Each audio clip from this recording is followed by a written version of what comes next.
જમાઈનું બહુ ધ્યાન રાખો. આપણા વડીલો પણ બહુ બુદ્ધિશાળી હતા. વિચાર કરો, દર પ્રસંગમાં એક ને એક વાત જમાઈનું ધ્યાન રાખવું, કાંઈક એવું ઉપાય કરો. પછી લગ્ન પ્રસંગમાં એક નવી સીટનું નિર્માણ કર્યું. અણવર વરરાજાનું મોઢું લોહિયા કરે, બૂટ લોહિયા કરે, તોય રાજી ને રાજી.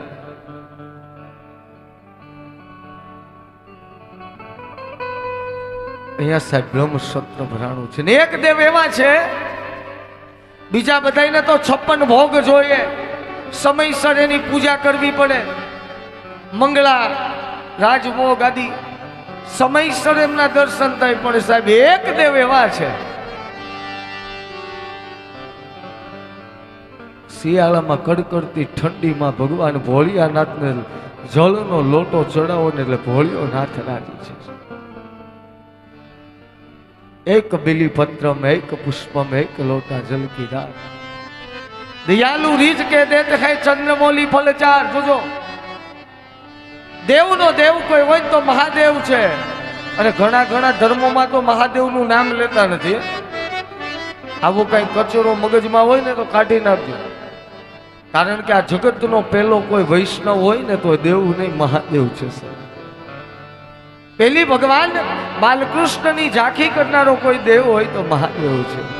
અને વલ્ભાચાર્ય પણ ચંપારણ્યમાં દર્શન કરવા જજો. ચંપારણ્યમાં મહાપ્રભુજીએ વચન આપ્યું છે કે જ્યાં સુધી ચંપેશ્વર મહાદેવના દર્શન જે જીવાત્મા નહીં કરે એને ઠાકોરજીના ઝાંખીની પ્રાપ્તિ નહીં થાય, પુણ્યની પ્રાપ્તિ નહીં થાય. એટલે ભગવાન ભોળિયાનો હાથ છે, આ જગતનો પ્રથમ વૈષ્ણવ છે. આ બ્રહ્મસત્રમાં મહાદેવ પણ છે ને રાહ જોવાય છે દક્ષની. દક્ષ જેવા જ આ બ્રહ્મસત્રમાં પધાર્યા, સર્વ કોઈ ઊભા થઈ અને સન્માન આપે છે. આપણી હિન્દુ સંસ્કૃતિની પરંપરા છે કે વર્ગખંડની અંદર શિક્ષક આવે એટલે બાળકો ઊભા થાય, કોઈ મોટો માણસ આવે તો પોતાના સ્થાનથી ઊભા થઈ અને સન્માન આપવાની એક પરંપરા છે. પણ ભગવાન મહાદેવ સાધનામાં લિપ્ત છે, સાધનાની અંદર બિરાજમાન છે. સમાધિ લાગી ગઈ છે, ખબર નથી કે દક્ષ આવ્યા અને આ બાજુ દક્ષ ચારે બાજુ દ્રષ્ટિ કરી, બધાએ તો સન્માન આપ્યું પણ પોતાના જમાઈ સન્માન આપતો નથી. રે સભાસદો, મેં ના પાડી હતી કે મારી દીકરીને આ શમશાનમાં રહેવા વાળા સાથે ન પરણાવો, પણ બ્રહ્માજી ન માન્યા અને પરાણે પરણાવે. આ એનું ફળ. દક્ષને સન્માન આપતા નથી. જો સત્તા આવી છે, પ્રજાઓનો નાયક બનાવવામાં આવ્યો છે, સત્તા આવતાની સાથે જ દુરુપયોગ ચાલુ. જાઓ, હું એને દંડ આપું છું. હવે પછી જે યજ્ઞ થશે એમાં ભગવાન યજ્ઞમાં મહાદેવને ભાગ નહીં આપવામાં આવે. મહાદેવને તો માન શું, સન્માન શું? એ તો ભગવાન ઈષ્ટનું સ્મરણ કરવા માટે તત્પર થયા. मुझे मेरी मस्ती कहाँ लेके आई, मुझे मेरी मस्ती कहाँ लेके आई, जहाँ मेरे अपने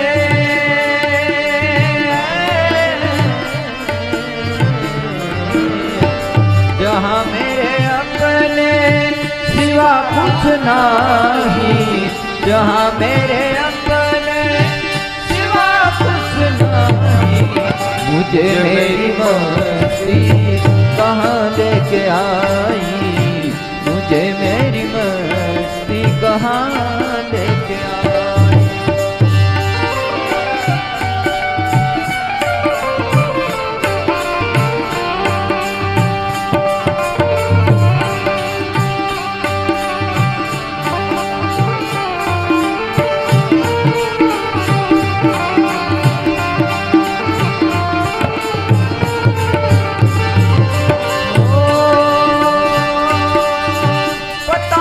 लगा मेरी मुझको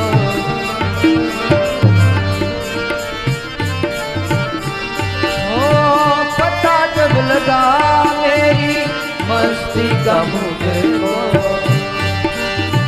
सिवा मेरे अपने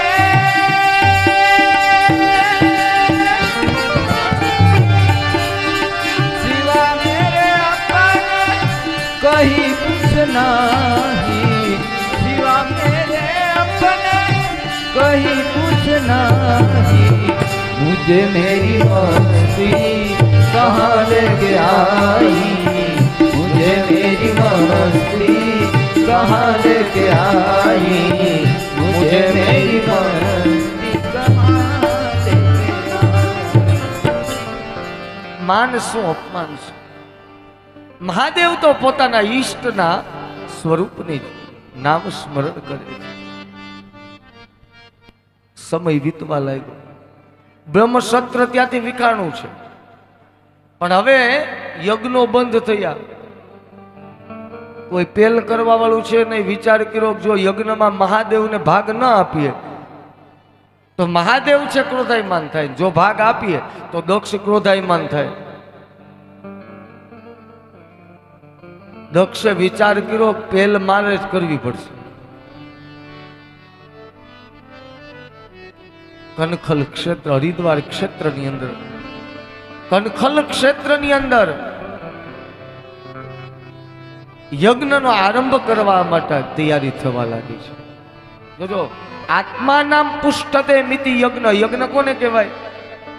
આત્માનું જે પોષણ કરે છે એનું નામ છે યજ્ઞ.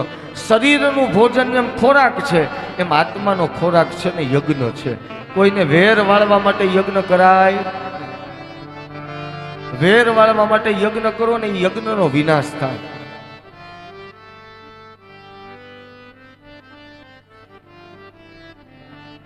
અહીંયા યજ્ઞનો આરંભ કર્યો છે. બધા જ દેવતાઓને આમંત્રણ પત્રિકા રવાના થઈ. આપણું શાસ્ત્ર કહે છે કે આપણે ઘેર પ્રસંગ હોય ને એટલે પેલી કંકોત્રી ક્યાં લખવી જોઈએ? બેનું દીકરીઓને ત્યાં લખવી જોઈએ. ગમે એવો ખરાબ સંબંધ હોય ને પણ બેનું દીકરીઓ સાથે ખરાબ સંબંધ ન રાખવો શાસ્ત્ર બતાવે છે. જમાઈનો કદાચ સ્વભાવ થોડો ખરાબ હોય ને તો નમી જવું કે અમારી ભૂલ થઈ છે, પણ બેનું દીકરીઓ સાથે ખરાબ સંબંધ કરવો ને એ શાસ્ત્ર બતાવે છે.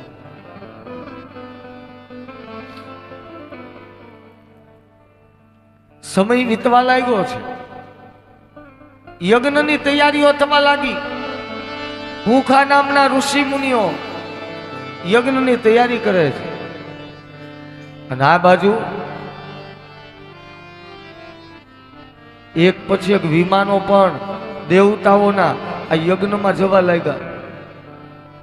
દેવી ભવાનીએ પ્રશ્ન કર્યો છે કે હે મહાદેવ, આજ કંઈક લાગે છે પ્રસંગ જેવું, પણ ભગવાન શિવ લોકમાં કૈલાશ લોકમાં ખબર ન પડે એ થોડીક નવી નવાઈ છે.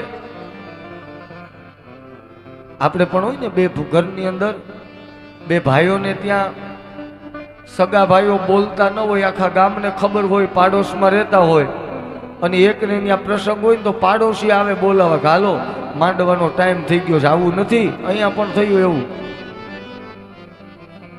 બધા જ વિમાનો વાયા કૈલાસ તરફ ગમન કરવા લાગ્યા. દેવી સતી ભવાનીએ પૂછ્યું કે મહાદેવ કઈ પ્રસંગ છે? મહાદેવ કહે છે કે હા દેવી, તમારા પિતાને ત્યાં યજ્ઞ છે. મારા પિતાને ત્યાં યજ્ઞ ને મારી ગેરહાજરી, મને આમંત્રણ નહીં. હે દેવી, પ્રયાગરાજમાં બ્રહ્મસત્રમાં એમને હું સન્માન આપી શક્યો નથી અને વેર વાળવા માટે યજ્ઞ કરે છે. સાસરો જમાઈ લડે ને એટલે દીકરીને સૂડી વચ્ચે ન આ પક્ષ લઈ શકીએ ન પેલો પક્ષ લઈ શકીએ. વિચાર કર્યો હું આ યજ્ઞમાં જઈ અને સમાધાનની વાત કરતી આવું. એ મહાદેવ, આ યજ્ઞમાં મને જવાની રજા આપો. ભગવાન કે નહીં, આમંત્રણ વગર ક્યાંય જવાય? અરે હે મહાદેવ, તમે શાસ્ત્રોમાં લખ્યું છે કે 4 જગ્યાએ આમંત્રણની અપેક્ષા ન રાખવી.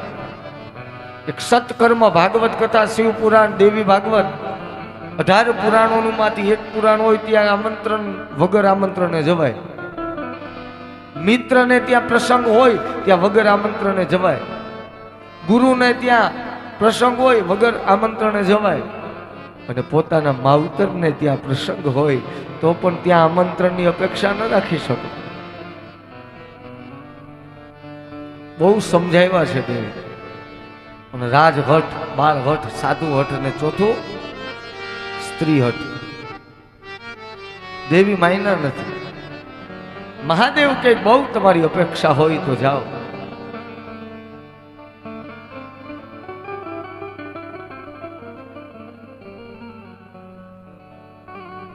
સતી ભવાની ગયા છે. પીતા ભવન જબ ગઈ ભવાની, દક્ષ ત્રાસ કાહુ ન સન્માની, સાદર ભલે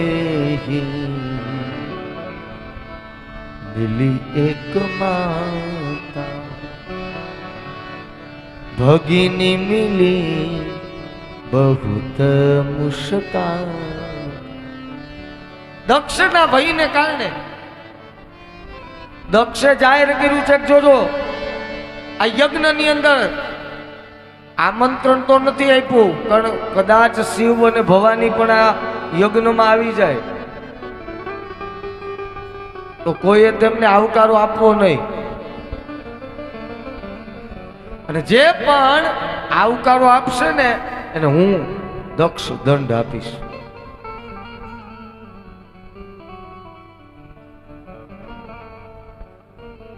જેવી જ ભવાની છે કનખલ ક્ષેત્રમાં દક્ષના આંગણામાં આવી, પેલો પગ મૂક્યો, સામેથી એની બેનો પસાર થાય છે અને બેનોને મળવા માટે આજે સતી ભવાની દોટ મૂકે છે.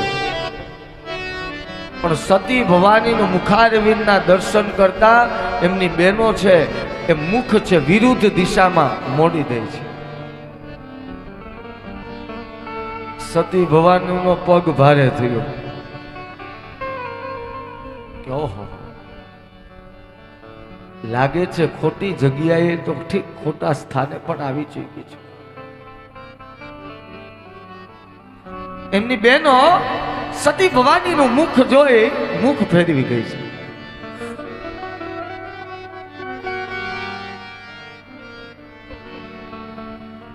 આંખમાંથી દોડ દોડ કરતી બોર જેવડા આંસુડા પહેરવા લાગી. ચાલતી થઈ છે. વિચાર કર્યો છે કે મહાદેવે ના પાડી છે, પરાણે આવી છું. મારા બાપને ઘેર મારું સ્વાગત નહીં, આ શું છે? સબ એક જગતમાં એક એવું પાત્ર છે એની મમતાની કોઈ મોસમ હોતી નથી. આ પાત્રનું નામ છે માં. માઈ માં, બાકી બધા વગડાના બીજું સાહેબ. આપણા ઋષિ કુમારોએ પણ કીધું છે સબ વિધાતા છે ને, કોઈ દિવસ આપણા જે વિધાતા એ લેખ છે ને લખ્યા ને એમાં કોઈ મેખ મારી ન શકે. સાહેબ બે વસ્તુ છે ને, વિધાતાના લેખને પણ મેખ મારી શકવાની ક્ષમતા ધરાવે છે. એક સાહેબ કઠણ સાધના, કઠણ સાધના છે ને એ વિધાતાના લેખને મેખ મારી શકવાની શક્તિ છે. અને સાહેબ એક માવતરના આશીર્વાદ છે ને એ વિધાતાના લેખમાં મેખ મારી દે છે.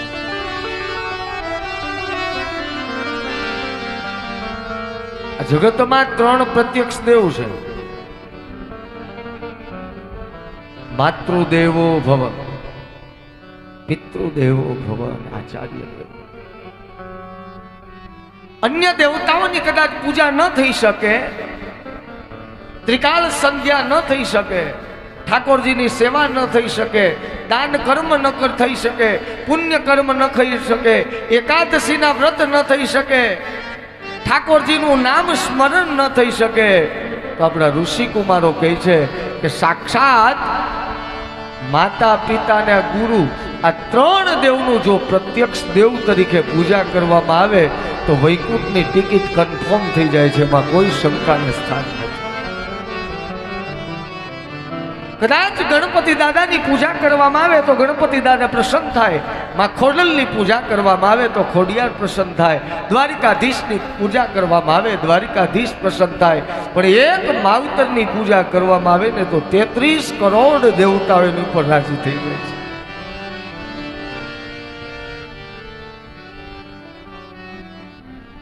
સમય બદલાતો જાય છે. લાખો ને કરોડો રૂપિયાનું દાન દેવામાં આવે છે. સાહેબ માવતરની ઘેરે હાલત જોવો તો એક માતા પિતા એક ઓરડીની અંદર 7 બાળકોને એક રૂમની અંદર મોટા કરી શકે છે. પણ 7 બાળકો મોટા થઈને 7 બંગલા બનાવે. આ 7 બંગલામાં એક મા બાપનું સ્થાન નથી. આ સાહેબ આ દેશની બદનસીબી છે.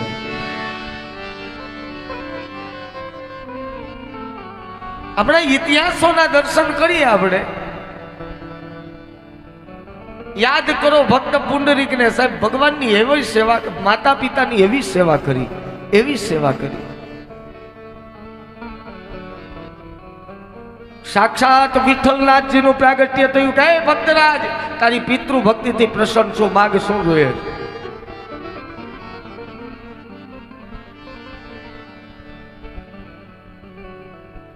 ભક્ત પુંડરીક કહે કે હે પ્રભુ તમે પ્રસન્ન થયા, મને ખૂબ ભાગ્યશાળી છું, પણ અત્યારે હું મારા માતા પિતાની સેવામાં છું. આપ જો મને પ્રાપ્ત થયા હોય એનું કારણ હોય તો મારા માવતરની સેવા છે. માવતરની સેવાનો ભંગ કરી તમારા ચરણ સ્પર્શ નહીં કરી શકું. જો આપ સમય ફાળવી શકો એમ હોય, સાહેબ એક ઈંટ બાજુમાં પડી છે, આ ઈંટ પોતાના હાથમાં લઈ ભગવાન વિઠ્ઠલનાથજીના ચરણોમાં મૂકી છે કે આ ઈંટમાં પગનો ટેકો દઈ ના ક્ષણ વિરામ કરો. હમણાં માવતરની સેવા પૂર્ણ કરીને આવું. આજ પણ વિઠ્ઠલનાથજીના દર્શન કરવા જજો. સબ એક પગ આ ઈંટ ઉપર રાખી અને વિઠ્ઠલનાથજી પોતાના ભક્ત પુંડરીકના દર્શન કરવા માટે રાહ જોઈ રહ્યા છે. યાદ કરો ચાણક્યને. જ્યારે ચાણક્યની આત્મકથા શ્રવણ કરજો. બાલ્ય અવસ્થાથી જમવા બેઠા ચાણક્ય, મુખમાં સુવર્ણ રેખા જોઈ માએ, દાઢની જેવો દાંત જોયો. માની આંખમાંથી આંસુની ધારા વહેવા લાગી. ચાણક્યએ માની આંખ આંસુ લૂછ્યા છે કે હે માં તારી આંખમાં આંસુનું કારણ? હે બેટા તારા મુખની અંદર સુવર્ણ રેખા છે, તો એનાથી શું થાય? તું બહુ મહાન વ્યક્તિ થવાનો છે. હે માં,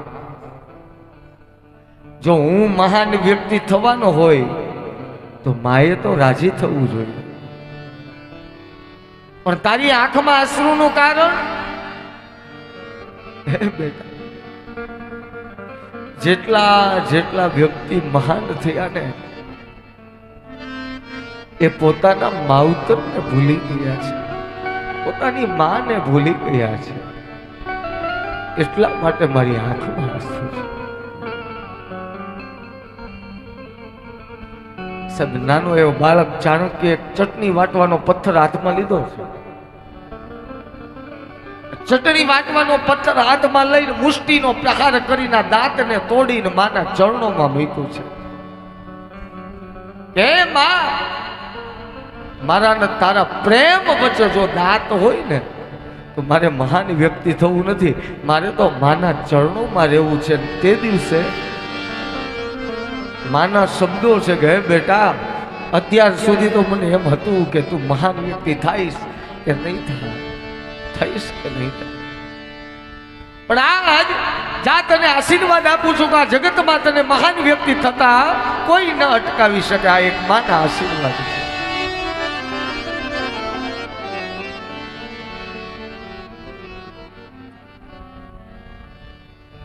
મા બાપના ઋણમાંથી માણસ કોઈ દિવસ મુક્ત થઈ શકતો નથી.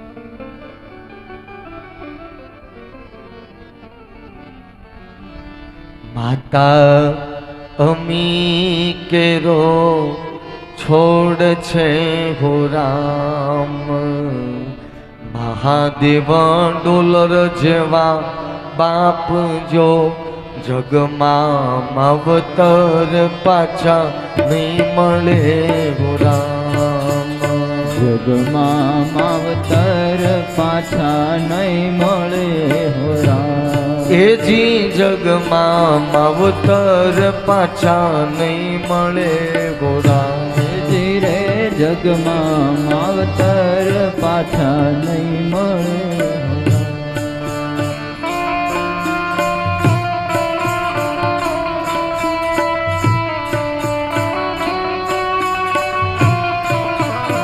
કેટલા ઉપકારો છે માવતરના આપણી પર.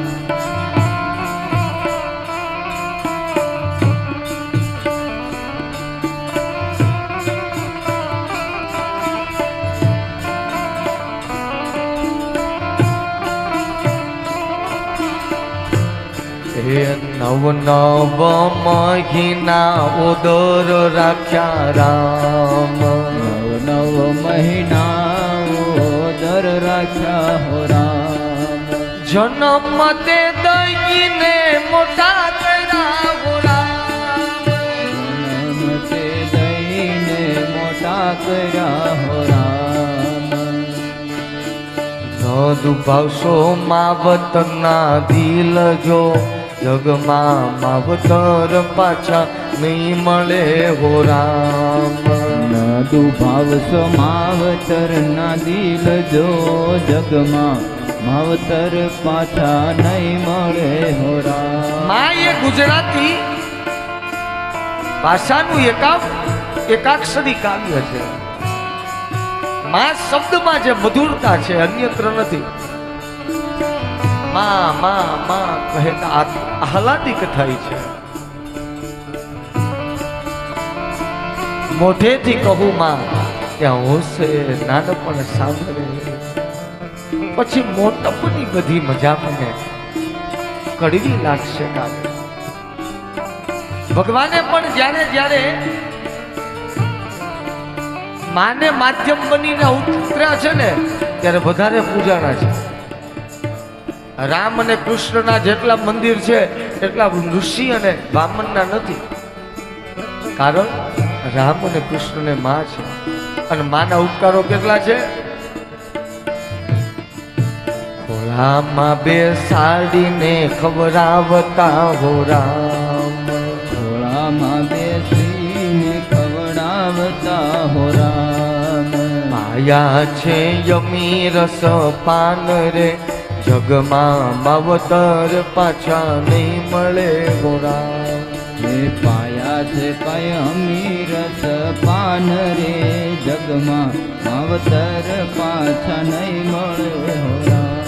આમ ગણાવીને મોટા કર્યા હો રામ, ગણાવીને મોટા કર્યા હો આમ રામ. પરણાવી પટાવીને ઘેરે કર્યા હો રામ, પરણાવી પટાવીને ઘરે કર્યા હો રામ.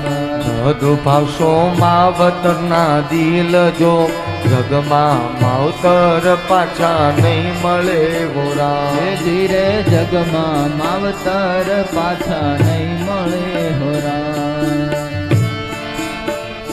છેલ્લી કળી પણ સુંદર કવિએ લખી છે. માલ મિલકત ના ભાગ પાડજો હો રામ. માલ મિલકત ના ભાગ પાડજો હો રામ. ના પાડશો માવતર ના ભાગ જો જગમાં માવતર પાછા નહીં મળે હો રામ. ના પાડશો મા બાપના ભાગ જો જગમાં માવતર પાછા નહીં મળે હોરા. એજી જગમાં માવતર પાછા નહીં મળે હો હે રામ. ધીરે જગમાં માવતર પાછા નહીં મળે હોરા. જે મસ્તી હોય છે આંખોમાં, જે મસ્તી હોય છે આંખોમાં, તે સુરાલયમાં હોતી નથી. અમીરી કદી અંતરમાં હોતી નથી. શીતળતા પામવાને હે માનવી તું દોટ કા મૂકે. શીતળતા પામવાને હે માનવી તું દોટ કા મૂકે. કારણ જે મસ્તી હોય છે માવતરની ગોદમાં તે સાહેબ હિમાલયમાં હોતી નથી, તે હિમાલયમાં હોતી નથી. ખૂબ સેવા કરજો મા બાપ. ભૂલો ભલે બીજું બધું, મા બાપને ભૂલશો. અગણિત છે ઉપકારેના, એક કદી વિસરશો. નિત્ય માવતરની સેવા કરજો. બીજું કદાચ એક પણ જીવાત્માએ સત્કર્મ ન કર્યા હોય, જોજો લાખો કરોડોના દાન દીધા હોય, મોટી હોસ્પિટલો બંધાવી હોય, અનેક લોકોને ભોજન કર્મ કરાવ્યું હોય, પણ જો એક માવતર દુખી હશે ને તો એક પણ પ્રકારનું પુણ્ય મળશે. અને એક પણ સત્કર્મ નહીં કર્યા હોય, માત્ર ને માત્ર માવતરના હૈયામાંથી એક શબ્દ નીકળી જાય કે નહીં, મારે જે દીકરો છે આ જગતમાં આવા દીકરા કોઈને ન હોય, એટલે સમજી લેજો કે સીધી જ તમારી દ્વારિકાનાથના ચરણોની ટિકિટ ફાઇનલ છે, કન્ફર્મ છે, એમાં કોઈ શંકાને સ્થાન નથી. ખૂબ સેવા કરજો મા બાપ. માત્ર ને માત્ર રોજ પગે લાગજો. અને ખાલી પગે લાગવું એવું નહીં, હવે તો એટલો સમાજમાં ડોળ થઈ ગયો છે ને કે જાણે એમ લાગે છે કે ગાંડા માણસો છે કે શું. એકને ગામમાં મા બાપ સામે સામે અલગ રહેતા હોય, દીકરો ને બાપ નોખા રહેતા હોય, અને હવે તો ઓલા ડે આવે છે ને, ન જાણે કેટલા ડે આવે છે, મધર્સ ડે, ફાધર્સ ડે, ગુલાબ ડે. એક ને એક નાના એવા ગામમાં બાપ દીકરો સામે સામે નોખા રહેતા હોય, પણ ઓલો જો મધર ડે આવે ને તો બે માણા ભેગા થઈને મા બાપના પગ ધોતા હોય એવા ફોટા લે,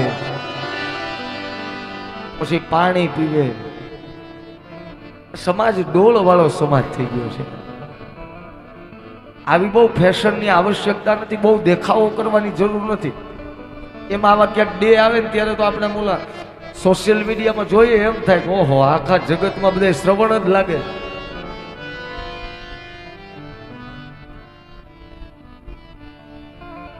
નિત્ય મા બાપની સેવા કરતા, સેવાનો દેખાડો બહુ ન કરતા. હવે થયું છે શું, ધર્મ તો સ્થિર છે, ધર્મ તો જ્યાં હતો ધર્મ વધ્યો જ નથી, પણ ધર્મનો દેખાવો બહુ વધી ગયો છે.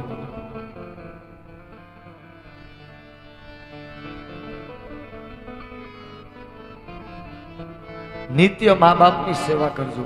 મા બાપની પૂજા કરજો, રોજ પગે લાગજો. ખાલી બેસતા વર્ષને દિવસે જ નહીં, એમાંય પગે લાગવાના પછી 200 થાય. 200 આપો તો પગે લાગવું. સરસ નીતિ આશીર્વાદ લે. વાત હતી માં ઈ માં, બાકી બધા વગડા ને વાહ. સતી ભવાનીની દ્રષ્ટિ માં પર પડી છે ને માં દીકરીનું આ દ્રશ્ય જોતા હૈયામાંથી રુદન છે, રાગમાં પરિવર્તિત થયું છે.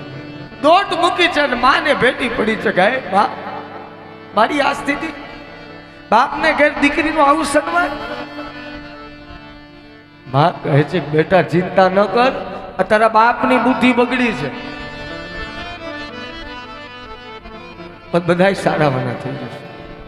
માએ શાંતતા આપી, વિચાર કર્યો કે અહીંયા તો ઠીક છે, યજ્ઞમાં તો જો મારા પતિનો કઈ અપરાધ નથી ને.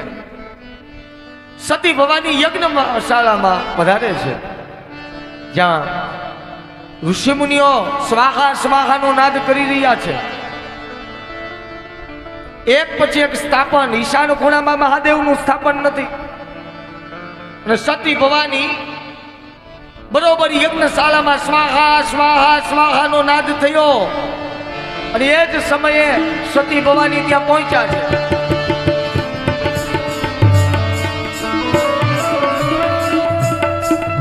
એક પછી એક દ્રષ્ટિ કરી છે, અગ્નિ ખૂણામાં દ્રષ્ટિ કરી. આદ્ય ગણપતિ, શિવ પુત્ર ગણેશ નહીં પણ આદ્ય ગણપતિ. ગણપતિ એક સીટ છે.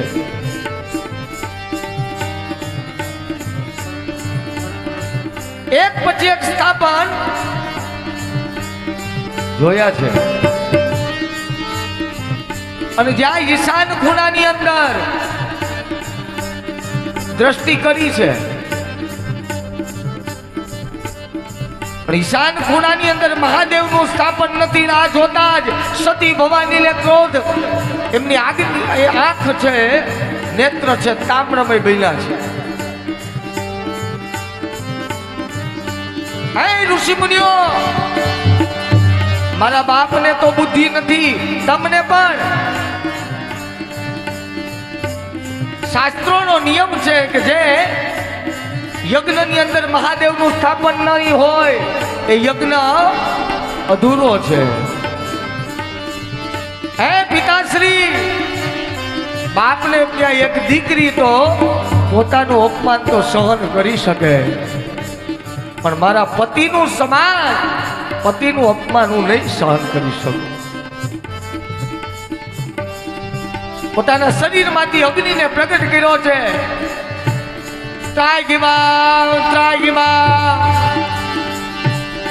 અને સતી ભવાનીએ જ્યાં સ્વાહા સ્વાહા યજ્ઞ થતો હતો, હે ઋષિ કુમારો, જેને જેને શિવનો દ્રોહ કર્યો છે એને યોગ્ય દંડ મળશે, આ મારો શ્રાપ છે. અને સતી ભવાની મુખ્ય યજ્ઞ કુંડની અંદર બિરાજમાન થયા છે. નંદી આદિ ગણો દોડ્યા છે. આ બાજુ ભાગો ભાગોનો નાદ થયો. નંદી આદિ ગણો ભગવાન મહાદેવ પાસે કૈલાસમાં ગયા છે. મહાદેવ ત્રાહિમામ ત્રાહિમામ. સતી ભવાનીએ પોતાનો દેહ અગ્નિકુંડમાં સમર્પિત કર્યો છે. મહાદેવે જટા છોડી છે, આંખ તામ્રમય બની. ડાબી બાજુથી જમણી બાજુ, જમણી બાજુથી ડાબી બાજુ મહાદેવ તાંડવ નૃત્ય કરવા લાગ્યા છે.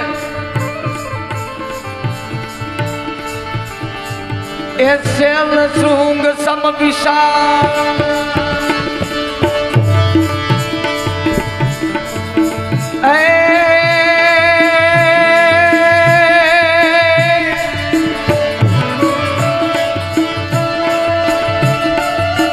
શૈલ શૃંગ સમ વિશાલ, જટાજૂટ ચંદ્રભાલ, ગંકકી તરંગ નાલ, વિમલ નીર ગાજે.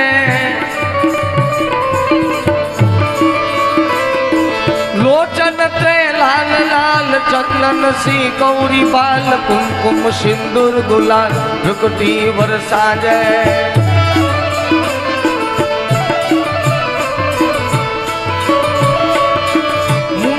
પિનાકી કંઠમાલ દેખ તરા વિષ જાલ ફટિકપાલ રુદ્રમાલ હરદયાલ રાજે એ ડમ ડમ ડમ એ બમ બમ બમ એ ડમ ડમ ડમ ડમરુ બાજ નાદ વેદ સ્વર સુજાત શંકર મહારાજ યાદ તાંડવ નાચે ધીરે ભોલે મહારાજ યાદ તાંડવ નાચે ધીરે ભોલે મહારાજ યાદ તાંડવ નાચે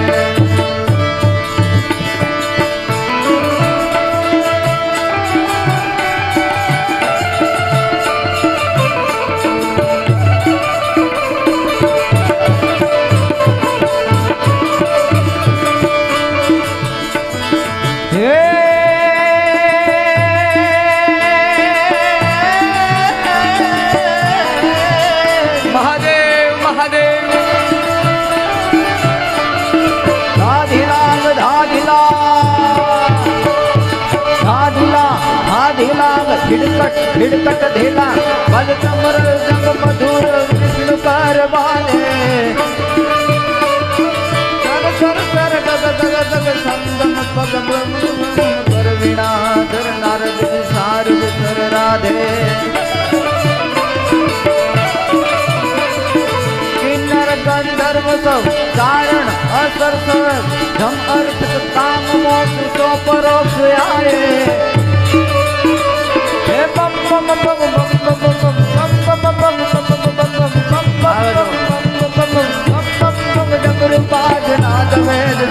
शंकर महाराज आज तांडव नाचर जिरे भोले महाराज आज तांडव नाचर जिरे शंकर महाराज आज तांडव नाचे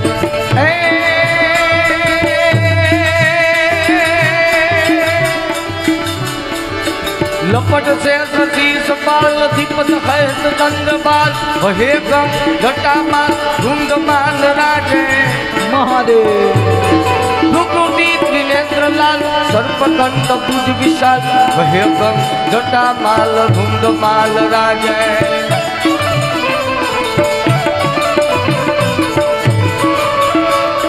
दादी लांग धड़कट धड़कट दिता दादी लांग धड़कट धड़कट दिलांग बाजत मधुर सिंडांग सरस्वती सुर साजे डम डम डम डम डम डम डम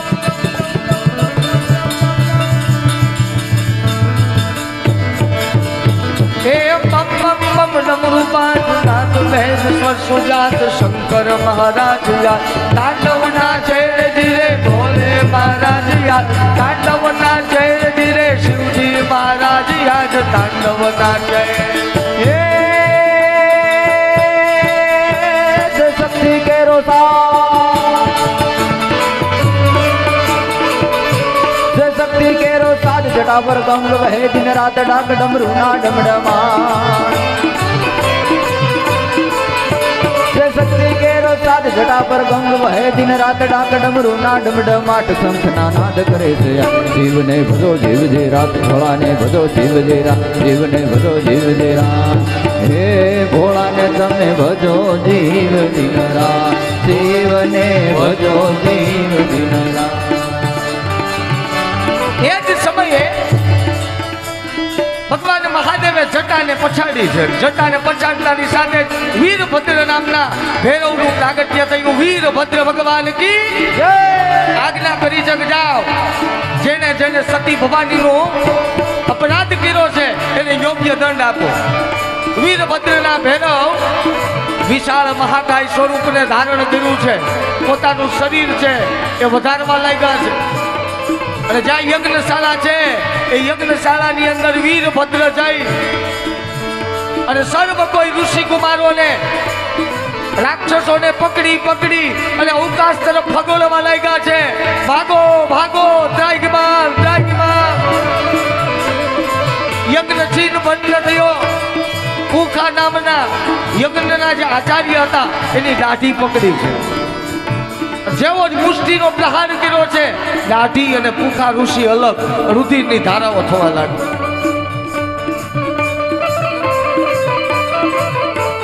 કોઈના પગ ભાંગ્યા છે કોઈના હાથ ભાંગ્યા છે અને આખો યજ્ઞ છિન્ન ભિન્ન થયો. મધ્ય કુંડની અંદર જે સ્થાનની અંદર સ્વાહા સ્વાહાનો નાદ છે દક્ષ પ્રજાપતિ કરે છે. એ જ સમયે હાથમાં ખડગ લઈ આ ખડગના પ્રહાર દ્વારા દક્ષનું મુખ ધડથી અલગ કર્યું છે. આકાશમાંથી દેવતાઓ પુષ્પની વૃષ્ટિ કરી વીરભદ્રને વધાવે છે.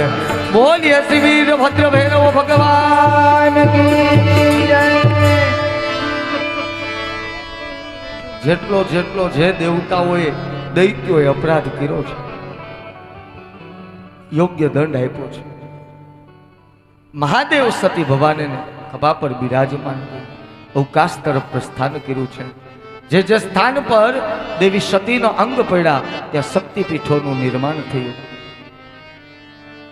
આ બાજુ યજ્ઞ અધૂરો છે. કોઈ યજ્ઞની જ્યાં સુધી પૂર્ણાહુતિ ન થાય ત્યાં સુધી બીજો યજ્ઞનો આરંભ ન થાય. શાસ્ત્રોનો નિયમ છે. બધા દેવતાઓ ભેગા મળ્યા કે ભાઈ યજમાન દક્ષ જ્યાં સુધી જીવિત નહીં થાય ત્યાં સુધી બીજો યજ્ઞ નહીં થાય. કરવું શું? ભગવાન વિષ્ણુદેવ કહે છે કે જે દેવની અપરાધ કર્યો છે એ દેવ પાસે જાઓ, એ તો ભોળિયો દેવ છે. દેવતાઓ ભેગા મળીને ગયા છે ભગવાન મહાદેવમાં. શંભુ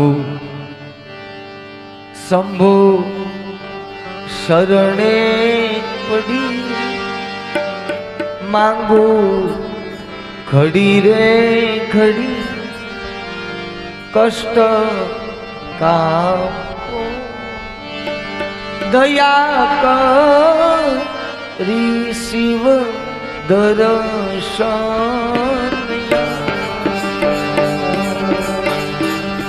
શંભુ શરણે પડી માંગુ ઘડી રે ઘડી કષ્ટ કાપો દયા કરી શિવ દર્શન. હું તો કાલ પંથી પ્રવાસી છોટા આત્મા કેમ ઉદાસી. હું તો એક જ પંથી પ્રવાસી છતાં આત્મ કેમ ઉદાસી. થાક્યો મથી રે મથી કારણ જડતું નથી સમજણ આપો દયા કરી શિવ દર્શન આપો. શંભુ શરણે પડી માગુ ઘડી રે ઘડી કષ્ટ કાપો દયા કરી શિવ દર્શન આપો. દયા કરી શિવ દર્શન આપો. દયા કરી શિવ દર્શન આપો. હે મહાદેવ અબ ક્ષમા યાચના કરો. જ્યાં સુધી યજ્ઞને યજમાન જીવિત નહીં થાય ત્યાં સુધી બીજો યજ્ઞ નહીં થાય. મહાદેવે ગણોને આજ્ઞા કરી છે જાઓ સામો પ્રાણી પશુ જે મળે એનું મુખ લઈ આવો. બોકડો સામો મળ્યો છે મુખારવિંદ ધડથી અલગ કરી લઈ આવ્યા છે. આ જગતની પહેલી પ્લાસ્ટિક સર્જરી ભગવાન ભોળાનાથ મહાદેવે કરી છે. આ બોકડાને દક્ષની સાથે મુખની સાથે મિલાપ કરી દક્ષ સજીવન થયો છે. બોકડાના અવાજમાં દક્ષે ભગવાનની સ્તુતિ કરી, ભગવાનને પ્રાર્થના કરી, અહંકાર દૂર થયો, ભગવાનને શરણે આવ્યા. સૂક્ષ્મ કથા વર્ણવીએ પૂર્ણ ફલ પૂર્ણાહુતિ અગ્નિની અંદર સમર્પિત કરી છે.